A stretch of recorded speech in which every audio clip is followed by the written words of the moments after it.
kembali lagi dengan Om Pilu di sini di Belajar Bareng Om Pilu.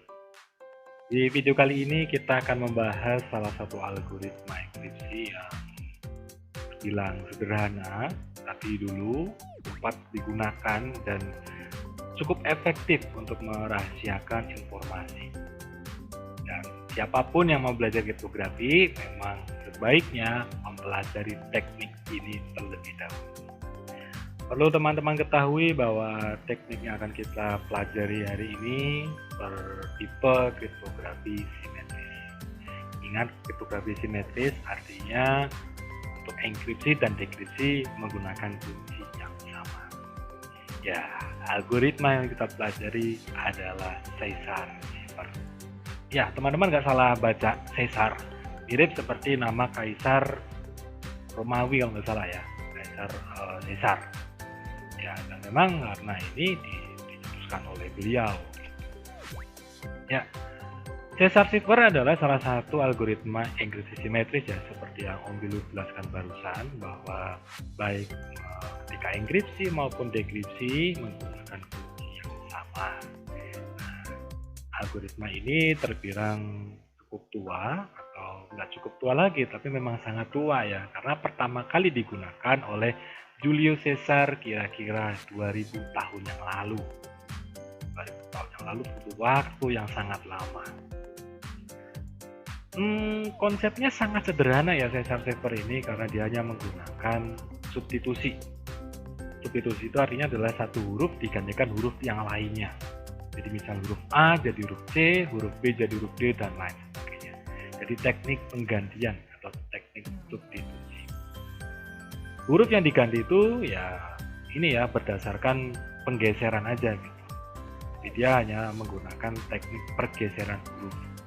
Itulah kenapa kadang-kadang teknik Caesar cipher itu dinamakan dengan teknik shifting.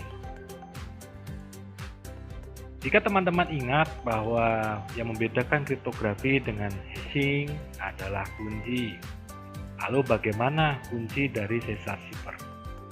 Kunci pada Caesar cipher itu cukup berupa angka yang menunjukkan seberapa besar huruf harus digeser. Jadi yang menjadi kunci rahasia atau key dari Caesar cipher adalah besarnya angka yang digunakan untuk menggeser huruf. Itu kunci rahasianya.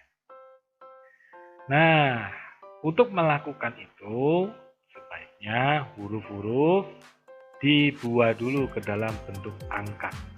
Nah, ini cara paling mudahnya ya. Jadi membuat huruf menjadi bentuk angka. Misalkan saja kita menggunakan huruf alfabet yang terdiri dari huruf A sampai Z, dan itu katakanlah caps lock semua. Kita akan menjadikannya ke angka dulu berdasarkan indeks urutannya. Huruf A indeks 0, huruf B indeks 1, dan seterusnya hingga huruf Z hingga indeks 25. Di sini kita menggunakan 26 karakter alfabet. Walaupun dalam penerapannya bisa dikembangkan tidak harus 26 huruf ini, tergantung bahasa yang digunakan. Misalkan saja bahasa Rusia mungkin 34 huruf ya, berarti ya ada 34 indeks mulai dari 0 sampai 33 dan seterusnya. Kenapa harus diberikan indeks? Nah, pemberian indeks ini agar dapat dilakukan operasi matematika. Karena namanya matematika tentu harus berupa angka. Biar bisa dijadikan angka, maka sebaiknya huruf dibuat indeks saja. Itu akan lebih mudah menjadi angka.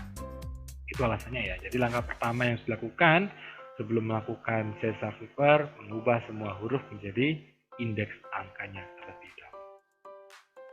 Nah, kita ingatkan lagi bahwa kriptografi pada prinsipnya hanya fungsi matematika sederhana ya, jadi plain text ke ciphertext. Sedangkan dekripsi itu fungsi inverse-nya, yaitu ciphertext menjadi plain text. Jadi misal di sini enkripsi merupakan operasi penjumlahan, maka di sini inverse-nya adalah operasi pengurangan. Kita masih ngomongin yang ini dulu ya, simetris dulu. Nah, ini misalnya ketika Caesar cipher mau digunakan untuk karakter ASCII yang totalnya ada 255 karakter ya, bisa aja gitu. Atau mungkin menggunakan karakter-karakter lain ya, ISO dan lain sebagainya. Yang jelas tidak ada aturan Caesar hanya digunakan untuk alfabet, enggak. Syaratnya di sini hanya yang penting Caesar itu hurufnya bisa diurutkan sesuai urutannya, jadi hurufnya nggak acak, ada urutan hurufnya gitu. Nah, inilah rumus dari enkripsi Caesar. Sederhana sekali sebenarnya rumusnya jika teman-teman perhatikan di sini.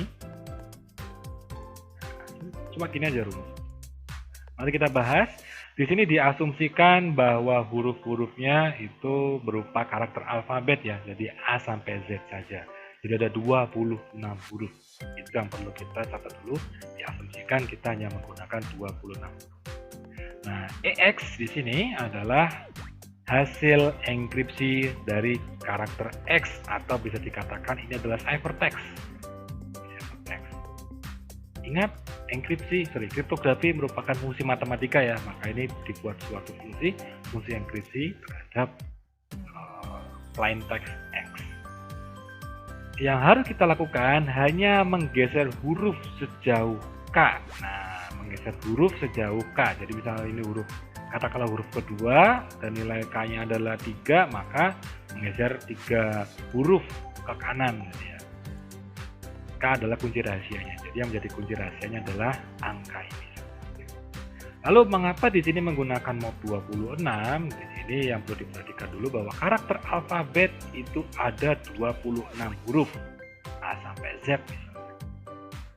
Nah, dengan menggunakan modul 26 ini akan memastikan hasil enkripsi tidak mungkin melebihi range atau melebihi jangkauan huruf alfabet tersebut. Begitu. Jadi untuk memastikan saja bahwa hasil enkripsi tidak melebihi range atau jangkauan huruf alfabet tersebut. Jadi itulah rumusnya, sederhana sekali, X plus K modulo 26. Sedangkan dekripsinya, ingat dekripsi merupakan operasi inverse dari enkripsi. Jika tadi enkripsi adalah operasi penjumlahan, maka dekripsinya adalah operasi pengurangan. Sudah, yang lain tetap sama alasannya. DX di sini merupakan hasil dekripsi, jadi ini adalah plain text-nya.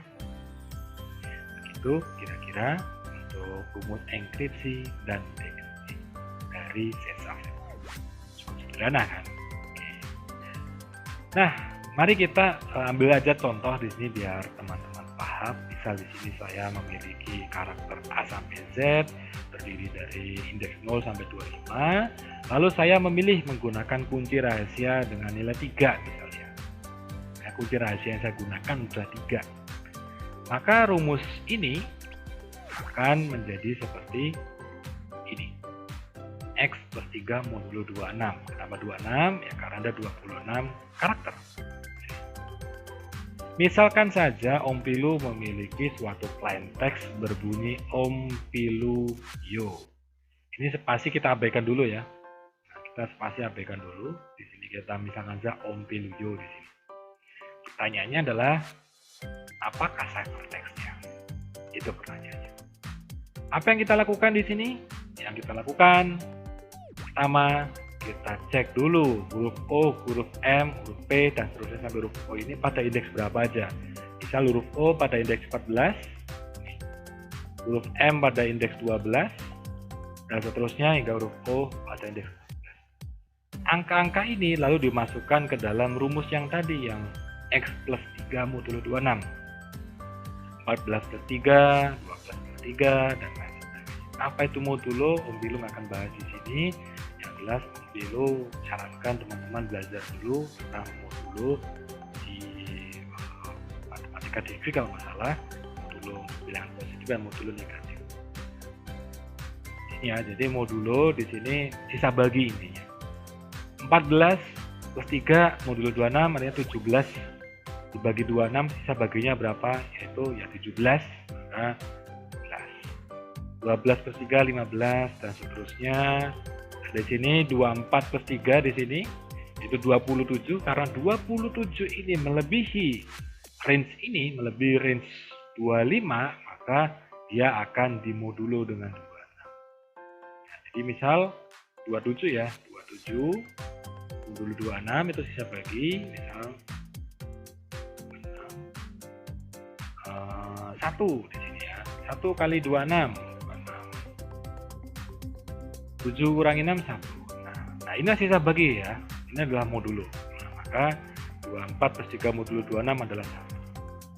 14 plus 3, 17. Nah, di sini setelah udah dapat angkanya semua, terjemahkan 17 ini huruf apa sih? 17 itu huruf R. 15 itu huruf apa sih? Huruf P. Dan seterusnya. Sehingga plain text dari bukan plain text ya, ciphertext dari Piluyo adalah RPSLOXBR. Nah ini adalah ciphertext dari ini.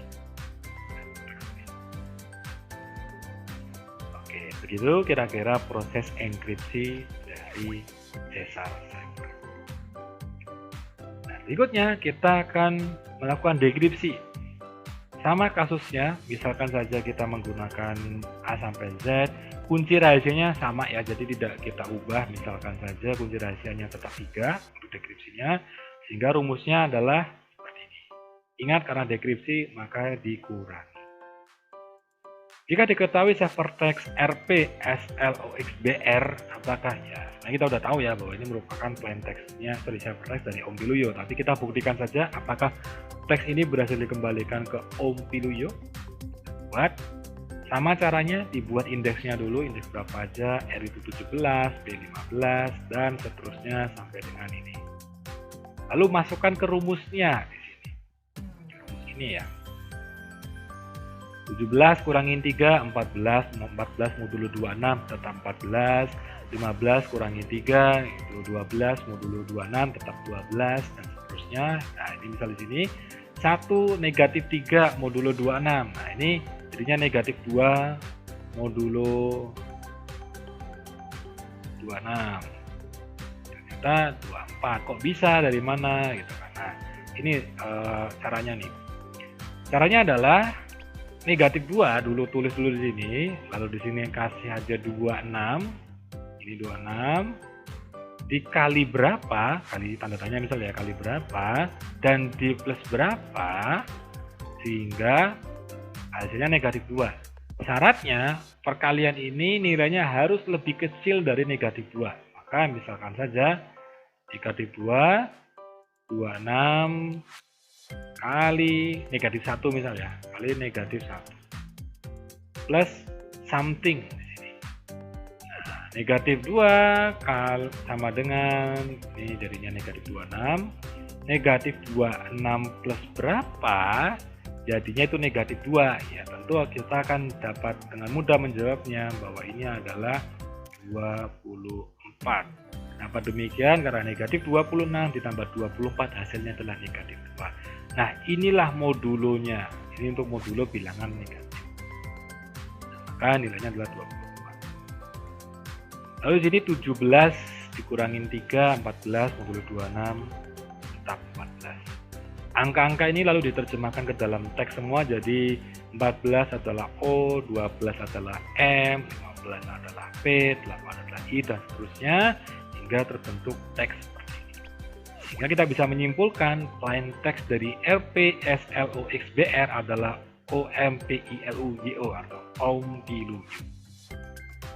Itulah proses dekripsi menggunakan Caesar cipher. Nah, berikutnya kuis. Kita ketemu lagi dengan kuis. Pertanyaan pertama adalah, mengapa algoritma Caesar cipher menggunakan operator modulo? Apakah untuk memastikan indeks hasil enkripsi atau dekripsi masih berada pada range yang valid, atau untuk membuat algoritma enkripsi lebih cepat, atau untuk membuat algoritma enkripsi lebih aman? Silahkan dijawab di kolom komentar. Itu soal pertama. Soal kedua adalah, berapa batas besarnya ukuran ruang pencarian atau search space, besarnya kunci nilai rahasia ya, kunci rahasia ya, ada Caesar cipher. Intinya berapa sih kemungkinan kunci rahasia yang digunakan, atau literatur yang lain mengatakan ini semacam case space atau probabilitas kemungkinan kunci yang digunakan. Apakah tidak terhingga, atau sebanyak jumlah karakter yang digunakan atau karakter space, atau kurang lebih sekitar 1 juta. Silahkan. berapa kemungkinan kunci rahasia yang mungkin digunakan oleh sesar cipher? Itu pertanyaan kedua. Silahkan dijawab di kolom komentar. Pertanyaan terakhir. Apakah dengan menggabungkan dua buah atau lebih sesar cipher secara berurutan akan memperkuat kriptosistem atau memperkuat sesar cipher yang digunakan? Ya atau tidak? Jika ya, coba jelaskan kenapa alasannya, dan jika tidak, juga jelaskan alasannya kenapa.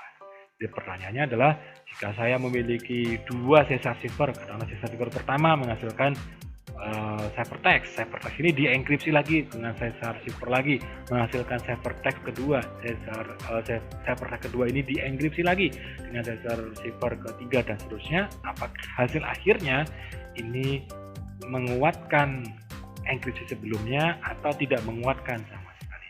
Silahkan jawab di kolom komentar. Ya, itu saja untuk pembahasan di video kali ini. Di sini tadi kita sudah membahas mengenai bagaimana sesar cipher bekerja, bagaimana prinsipnya, bagaimana kunci rahasianya, bagaimana rumusnya, kita sudah bahas. Di pertemuan berikutnya kita akan belajar tentang apa ya? Tunggu saja. Itu aja dari Om Pilu untuk video kali ini. Terima kasih sudah menyaksikan video Om Pilu. Sampai jumpa di video berikutnya. Tetap jaga kesehatan, tetap semangat belajar, dan salam